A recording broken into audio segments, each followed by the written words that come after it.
नमस्कार. आजच्या या सविस्तर विश्लेषणात आपण एका अत्यंत महत्त्वाच्या घडामोडीवर चर्चा करणार आहोत.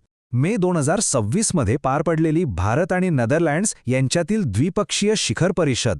बघा, हा केवळ एक नेहमीसारखा राजकीय दौरा अजिबात नव्हता. येणाऱ्या दशकात जागतिक तंत्रज्ञान, व्यापार आणि सुरक्षा कोणत्या दिशेने जाईल हे ठरवणारा एक मोठा टप्पा होता. चला तर मग थेट विषयाला सुरुवात करूया. सुरुवातीलाच तुमच्या मनात एक प्रश्न नक्की आला असेल. 1.4 अब्ज लोकसंख्या असलेला आपला भारत आणि युरोपमधला एक तुलनेने खूपच छोटा देश असलेला नेदरलँड्स.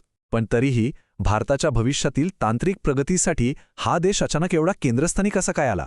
आकारमानातील हा विरोधाभास खरोखरच थक्क करणार आहे, नाही का? आणि आज आपण याच कोड्याचं उत्तर शोधणार आहोत. आजच्या या विश्लेषणाची रूपरेषा थोडक्यात पाहूया. आपण 6 प्रमुख मुद्द्यांवर बोलणार आहोत. 1. नवीन धोरणात्मक भागीदारी. 2. सेमीकंडक्टर तंत्रज्ञान क्षेत्रात घेतलेली मोठी झेप. 3. जल आणि पायाभूत सुविधांचे व्यवस्थापन. 4. संरक्षण आणि सागरी सुरक्षा. 5. सांस्कृतिक आणि मानवी बंध. आणि शेवटी 6. 2030 साठीचा भविष्यातील आराखडा. भाग 1. नवीन धोरणात्मक भागीदारी. राजनैतिक संबंधांपासून आर्थिक महासत्तेपर्यंत. आता हा आकडा बघा, तब्बल 55 अब्ज डॉलर्स. ही नेदरलँड्सने भारतात केलेली आत्तापर्यंतची थेट परकीय गुंतवणूक म्हणजेच FDI आहे.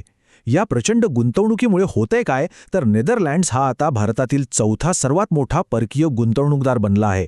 म्हणजे विचार करा, हा आकडा फक्त कागदावरचे पैसे दर्शवत नाही, तर भारताच्या वाढत्या अर्थव्यवस्थेवर एका प्रगत युरोपीय देशाचा किती प्रगाढ विश्वास आहे हे यातून स्पष्ट होतंय.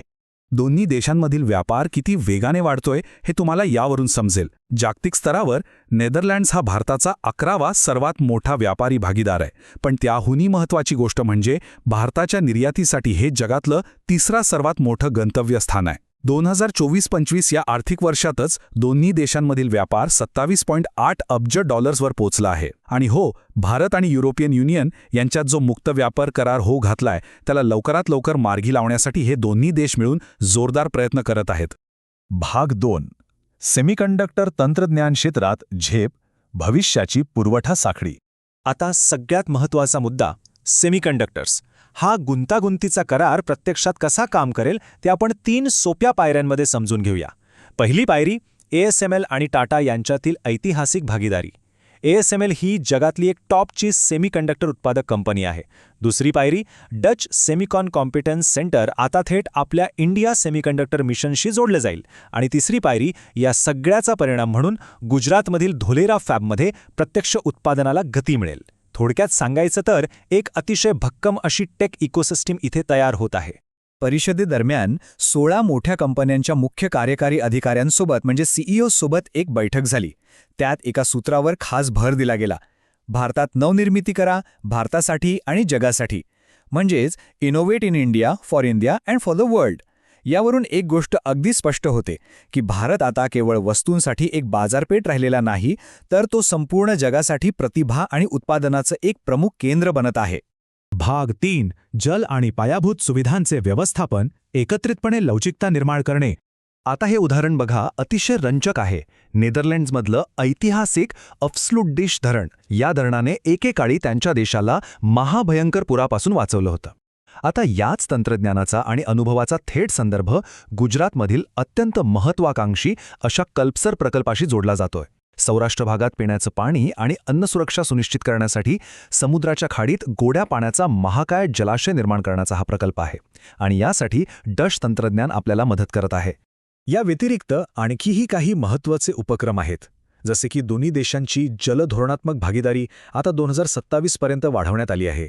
IIT दिल्लीमध्ये centre of excellence on water सुरू होते. नमामि गंगे मिशनला त्यांचा सक्रिय पाठिंबा मिळतोय. आणि सोबतच आपल्या शहरातील नद्यांसाठी शहरी नदी व्यवस्थापन आराखडे तयार केले जात आहेत.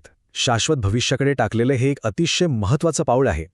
भाग 4. संरक्षण आणि सागरी सुरक्षा, इंडो पॅसिफिक क्षेत्र सुरक्षित करणे. आता बघा, फक्त नवीन तंत्रज्ञान आणि पुरवठा साखळी निर्माण करून भागत नाही, तर त्यांचं संरक्षण करणंही तितकंच गरजेचं असतं. म्हणूनच green and digital sea corridor हा एक गेम चेंजर ठरणार आहे. हा मार्ग भारताच्या बंदरांना थेट नेदरलँडच्या रॉटरडॅम बंदराशी जोडणार आहे. यामुळे व्यापार तर सोपा होईलच, पण भारतात निर्माण होणारी हरित ऊर्जा थेट युरोपियन मार्केटपर्यंत पोहोचवणंही शक्य होणार आहे. सुरक्षेच्या बाबतीत बोलायचं झालं तर नेदरलँड्स आता भारताच्या इंडो पॅसिफिक ओशन्स इनिशिएटिव्हमध्ये सहभागी झाला आहे. तुम्हाला माहिती असेलच की मे 2026मध्ये डच युद्धनौका HNLMS डी रुईटर ने कोच्ची बंदराला भेट दिली होती, जे नौदल सहकार्याचं एक उत्तम उदाहरण आहे.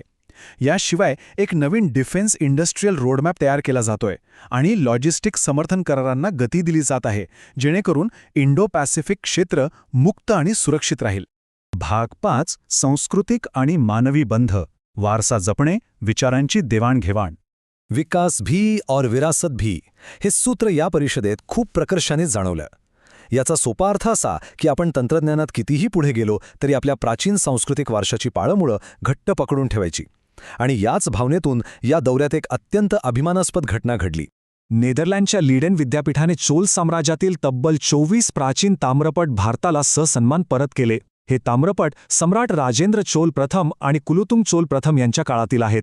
हे केवळ ऐतिहासिक दस्तऐवज नाहीत, तर आपल्या समृद्ध वारसाचं ते एक जिवंत प्रतीक आहेत. आपला हरवलेला इतिहास परत मिळण्याचा हा क्षण खरोखरच अंगावर काटा आणणारा आहे. यासोबतच राजनैतिक आणि मानवी पातळीवरही काही महत्त्वाच्या गोष्टी घडल्या. आज घडीला नेदरलँड्समध्ये सुमारे 3 लाख भारतीय वंशाचे लोक राहतात.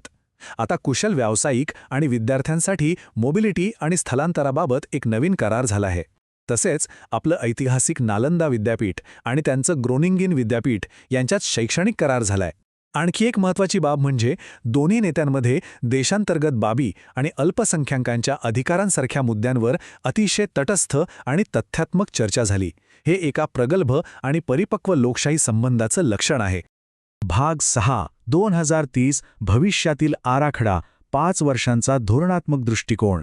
या दोन देशांच्या संबंधांचा प्रवास थोडा मागे वळून पाहिला तर खूप काही लक्षात येतं.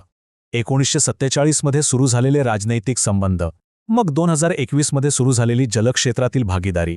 आता 2026मध्ये या भागीदारीने एका व्यापक धोरणात्मक भागीदारीचं रूप घेतलंय आणि इथून पुढे नजर आहे ती थेट 2030च्या महत्त्वाकांक्षी लक्ष्यांवर. दशकांचा हा जुना इतिहास आता एका अत्यंत गतिमान अशा भविष्याशी जोडला गेला आहे.